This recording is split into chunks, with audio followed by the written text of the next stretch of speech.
حضرت جبریل امین علیہ صلاۃ وسلام، کیا جبریل امین نے انبیاء علیہم السلام کے علاوہ بھی کسی شخصیت کو سلام کیا ہے؟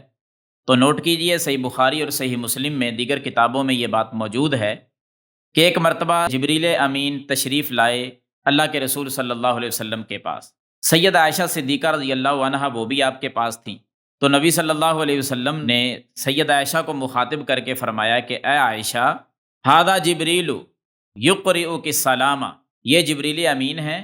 آپ کو سلام کہہ رہے ہیں۔ سید عائشہ فرماتی ہیں کہ میں نے کہا وعلیہ السلام ورحمۃ اللہ، یعنی انہوں نے بھی سلام کا جواب جبریل امین پر لوٹایا اور ساتھ کہنے لگیں اے اللہ کے رسول صلی اللہ علیہ وسلم، جو آپ دیکھتے ہیں وہ ہم نہیں دیکھتے، یعنی جبریل امین آپ کو نظر آ رہے ہیں، مجھے نظر نہیں آ رہے۔ تو اس حدیث سے یہ بات واضح ہوتی ہے کہ سیدہ عائشہ صدیقہ رضی اللہ تعالی عنہا یہ وہ خاتون ہے، یہ وہ مومنوں کی ماں ہیں کہ جن کو جبریل امین نے بھی سلام کیا ہے۔ اللہ رب العالمین ان کا مقام و مرتبہ سمجھنے کی توفیق عطا فرمائے۔